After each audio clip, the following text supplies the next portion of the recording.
Il était une fois un jeune garçon qui s'appelait Candide. Il vivait dans un grand château en Allemagne, dans un endroit qui s'appelait la Westphalie.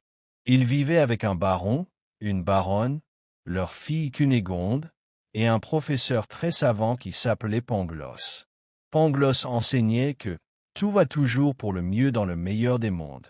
Cela voulait dire, selon lui, que même quand quelque chose de triste arrive, c'est forcément pour une bonne raison. Candide croyait cela très fort, car il était très gentil et un peu naïf. Un jour, Candide donne un petit baiser à Cunégonde, et le baron devient très fâché. Il chasse Candide du château. Pauvre Candide! Il se retrouve tout seul, sans maison, sans amis. Il a faim et froid. Ensuite, 2 soldats le trouvent et lui proposent à manger.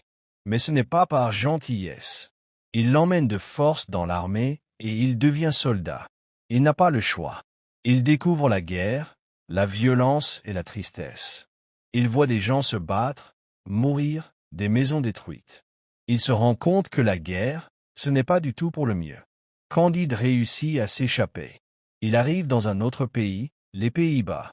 Là, il demande à manger à des passants, mais personne ne l'aide. Heureusement, un gentil monsieur le recueille et lui donne du pain. Il retrouve aussi Pangloss, mais Pangloss est très malade. Il a attrapé une terrible maladie. Pangloss lui raconte que le château a été détruit et que Cunégonde est morte.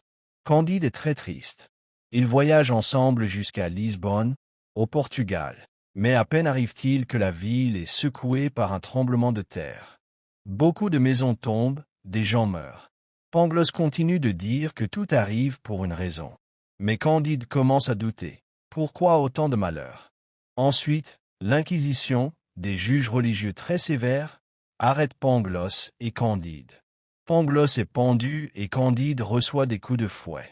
Quel malheur! Heureusement, une vieille femme soigne Candide.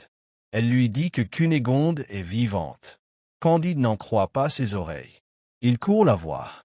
Mais Cunégonde est devenue esclave. Un gouverneur l'a achetée. Candide veut la sauver. Il tue 2 personnes pour elle et doit s'enfuir encore une fois. Il part avec un nouveau compagnon, Cacambo, un serviteur fidèle. Ils vont en Amérique du Sud, où Candide vit de nouvelles aventures. Il est presque tué par des sauvages, mais il s'échappe encore. Un jour, il découvre un pays merveilleux qui s'appelle l'Eldorado. Là-bas, tout le monde est heureux. Il n'y a pas de pauvres, pas de méchants, pas de guerre. L'or est partout, mais personne ne se bat pour ça. Les enfants vont à l'école, les adultes sont polis. C'est un vrai paradis. Mais Candide ne veut pas rester. Il veut retrouver Cunégonde. Alors il quitte Eldorado avec plein d'or pour aller la chercher. Sur le chemin, il se fait voler, tromper, attaquer. Il rencontre Martin, un philosophe qui pense que le monde est très méchant et que les gens sont souvent égoïstes. Martin et Candide discutent beaucoup. L'un pense qu'il faut croire en la bonté, l'autre pense qu'il faut se méfier. Candide voyage encore, de pays en pays. Il voit la misère, des injustices, des voleurs, des rois faux, des esclaves battus. Il voit aussi des religieux qui disent croire en Dieu, mais qui se comportent très mal. Il retrouve finalement Cunégonde. Mais elle est devenue vieille, sale et pas très gentille. Malgré cela, il l'épouse.